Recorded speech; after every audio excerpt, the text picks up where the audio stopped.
សួស្តីប្រិមិត្តអ្នកទស្សនាទាំងអស់គ្នានាងខ្ញុំម៉ារីសូមស្វាគមន៍មកកាន់ Channel Marie CLTV ថ្ងៃនេះមានព័ត៌មានមួយកំពុងធ្វើឲ្យអ្នកគ្រប់គ្រងវិស័យសិល្បៈនិងអ្នកតាមដានកម្មវិធី X Factor Cambodia ជាច្រើនមានការភ្ញាក់ផ្អើលនិងចាប់អារម្មណ៍យ៉ាងខ្លាំងខណៈតារាកំប្លែងនិងតារាចម្រៀងដ៏ល្បីគឺអ្នកជើមបាននិយាយត្រង់ៗពីសមត្ថភាពរបស់ប្អូនជីដូនមួយខ្លួនឯងគឺកញ្ញាងាស្រីណានហៅណានថាសមត្ថភាពនៅមានកម្រិតប៉ុន្តែអ្វីដែលមហាជនស្ទើរមិននឹកស្មានដល់នោះគឺនាងបែរជាទទួលបានចេះ4ពីគណៈកម្មការ X Factor Cambodia រដូវកាលទី2ទាំងអស់គ្នាតើនេះជាការចាប់ផ្ដើមដីស្រមៃធំមួយរបស់ណានឬគ្រាន់តែជាជំហានដំបូងក្នុងការប្រកួតដ៏សាហាវមួយហើយហេតុអ្វីបានជាអ្នកជើងមិនជួយទាញនាងចូលផលិតកម្មសាន់ដេដោយផ្ទាល់បែរជាឲ្យទៅប្រកួតជាមួយបែកភាពខ្លាំងរាប់ម៉ឺនអ្នកចង់ដឹងច្បាស់សូមទស្សនាទាំងអស់គ្នាជាការពិតណាស់ថ្មីនេះអ្នកជើងបានចេញមុខផ្ដល់បទសម្ភាសន៍ទៅកាន់អ្នកសារព័ត៌មានដោយនិយាយយ៉ាងត្រង់និងមិនលាក់បាំងពាក់ព័ន្ធនឹងប្អូនជីដូនមួយរបស់ខ្លួនគឺកញ្ញាងាស្រីណានឬណានដែលបច្ចុប្បន្នកំពុងចូលប្រកួតក្នុងកម្មវិធី X Factor Cambodia រដូវកាលទី2នាយជើងបានបញ្ជាក់ថាខ្លួនមិនមែនជាអ្នកជំរុញណានទៅប្រឡងចម្រៀងឡើយតែគឺម្ដាយនិងខ្លួននាងផ្ទាល់ជាអ្នកសម្រេចចិត្តទៅប្រកួតទោះបីយ៉ាងណានាយជើងក៏មិនបានបដិសេធថាប្អូនស្រីម្នាក់នេះមានក្តីស្រឡាញ់ចំពោះវិស័យចម្រៀងខ្លាំងនោះដែរអ្វីដែលធ្វើឲ្យមហាជនចាប់អារម្មណ៍ខ្លាំងគឺការលើកឡើងរបស់នាយជើងដែលនិយាយថាសមត្ថភាពណាននៅមានកម្រិតហើយបើនិយាយពីឱកាសលើកពានវិញនាយមិនសូវហ៊ានសង្ឃឹមប៉ុន្មានទេព្រោះបែកភាពចំនួនក្រោយនេះសុទ្ធតែមានសមត្ថភាពខ្លាំង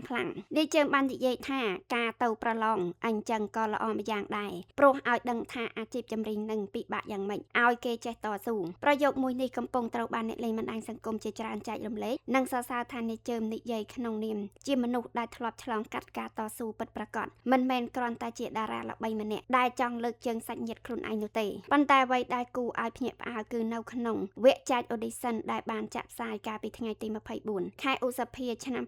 2026កន្លងទៅនេះណានបានឡើងបកស្រាយបទដឹងទេថាខ្ញុំឈឺចាប់ហើយនាងទទួលបានចេះ4ពេញពីគណៈកម្មការទាំង4រូបរួមមានកម្ពុជាតារាចម្រៀងអោសកុលកញ្ញាសុកស៊ីឡាលីនឆនសវណ្ណរាជនិងណុបបាយរិទ្ធនេះមានន័យថាណានបានឆ្លងផុតវគ្គដំបូងដោយជោគជ័យហើយកំពុងឈានទៅវគ្គបន្តដែលការប្រកួតនឹងកាន់តែតានតឹងនិងស្វិតស្វាញជាងមុននៅពេលអ្នកយកព័ត៌មានសួរថាតើអ្នកជើមរំពឹងថាប្អូនស្រីរបស់ខ្លួនអាចឈានដល់វគ្គផ្ដាច់ព្រាត់ឬលើកពានបានដែរឬទេអ្នកជើមក៏ឆ្លើយលាយសំណើចតែមានន័យជ្រៅថាលើកពានអីស្រួលម្លេះបើកម្មវិធីនឹងមានតែគាត់ម្នាក់ឯងទើបអាចលើកពានបានសម្ដីនេះទោះស្ដាប់ទៅបែបកំ ប្លែងប៉ុន្តែវាបង្ហាញយ៉ាងច្បាស់ថាអ្នកជើមយល់ច្បាស់ពីការប្រកួតក្នុងវិស័យសិល្បៈថាមិនមែនចង់ល្បីគឺល្បីភ្លាមនោះទេវាទាមទារទាំងសមត្ថភាពទាំងការតស៊ូទាំងសម្ពាធផ្លូវចិត្តនិងការប្រកួតប្រជែងដ៏ខ្លាំងក្លាគូបញ្ជាក់ផងដែរថាណានមិនមែនជាមនុស្សថ្មីក្នុងវិស័យសិល្បៈឡាយកន្លងមកនាងធ្លាប់ចូលប្រកួត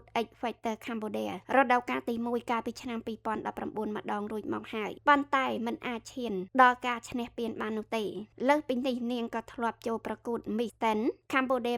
2023និងទទួលបានតំណែងលំដាប់រងទី3ផងដែរនេះបង្ហាញថាណានកំពុងព្យាយាមសាងឈ្មោះខ្លួនឯងក្នុងវិស័យសិល្បៈជាបន្តបន្ទាប់មិនថាផ្នែកបវរកញ្ញាការសម្ដែងឬចម្រៀងនោះឡើយអ្វីដែលកាន់តែធ្វើឲ្យអ្នកគាំទ្រចាប់អារម្មណ៍គឺណានធ្លាប់និយាយថា idol ក្នុងដួងចិត្តរបស់នាងគឺបងជើមហើយនាងចង់ល្បីដូចញីជើមថែមទៀតផងប្រិមិត្តអ្នកទស្សនាបើនិយាយឲ្យស៊ីជម្រៅទៅករណីរបស់ណានគឺជារឿងមួយដែលឆ្លុះបញ្ចាំងពីការតស៊ូពិតប្រាកដក្នុងវិស័យសិល្បៈខ្មែរមនុស្សជាច្រើនអាចគិតថាពេលមានសាច់ញាតិតារាល្បីគឺងាយចូលសិល្បៈឬមានផ្លូវដើរស្រួលជាងអ្នកដទៃប៉ុន្តែតាមរយៈការលើកឡើងរបស់អ្នកជើមវាបង្ហាញថាលោកមិនចង់ឲ្យប្អូនខ្លួនធំឡើងដោយសារតែខ្សែឬអត្តពលគ្រួសារតែប៉ុណ្ណោះទេផ្ទុយទៅវិញនាយចង់ឲ្យណានឆ្លងកាត់ការប្រកួតប្រជែងពិតដើម្បីយល់ថាអាជីពចម្រៀងមិនមែនជារឿងស្រួលឡើយនេះគឺជាគំនិតមួយដែលគួរឲ្យសរសើរព្រោះនៅក្នុងសង្គមសិល្បៈបច្ចុប្បន្នការមានអ្នកគាំទ្រ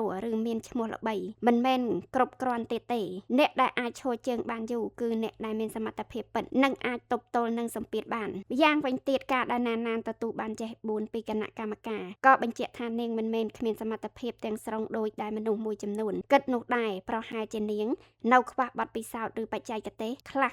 ប៉ុន្តែនាងមានភាពក្លាហាននិងមានក្តីស្រឡាញ់លើវិស័យចម្រៀងពិតប្រាកដចំណុចនេះហើយដែលអាចធ្វើឲ្យអ្នករីកចម្រើនទៅមុខបានមួយវិញទៀតមហាជនជាច្រើនបានចាត់សួរថាហេតុអ្វីនាយជើមមិនជួយឲ្យណានចូលផលិតកម្មសាន់ដេតែម្ដងតែបើយើងមើលឲ្យជ្រៅវាអាចជា ជាការសម្រេចចិត្តដ៏ត្រឹមត្រូវមួយព្រោះការចូលប្រឡងក្នុងកម្មវិធីធំៗគឺជាវេទិកាដែលអាចវាស់ស្ទង់សមត្ថភាពពិតប្រាកដហើយក៏ជាបទពិសោធន៍ដ៏សំខាន់សម្រាប់អ្នកសិល្បៈវ័យក្មេងផងដែរសម្រាប់អ្នកជើមវាហាក់ដូចជាចង់ឲ្យអូនស្រីខ្លួនរឹងមាំដោយខ្លួនឯងមុននឹងទទួលបានឱកាសធំៗក្នុងវិស័យនេះហើយនេះក៏ជាមេរៀនមួយសម្រាប់យុវជនជាច្រើនដែរដីស្រមៃមិនអាចខ្លាយជាការពិតដោយសារតែឈ្មោះគ្រួសារឬខ្សែស្រឡាយតែប៉ុណ្ណោះទេតែត្រូវការការខិតខំប្រឹងប្រែងនិងការតស៊ូពិតប្រាកដជាចុងក្រោយនាងខ្ញុំម៉ារីសង្ឃឹមថាណាននឹងបន្តប្រឹងប្រែងអភិវឌ្ឍសមត្ថភាពខ្លួនឯងបន្តទៀតហើយប្រើឱកាសក្នុងកម្មវិធី X Factor Cambodia រដូវកាលទី2នេះឲ្យក្លាយជាបទពិសោធន៍ដ៏មានតម្លៃសម្រាប់អនាគតសិល្បៈរបស់នាង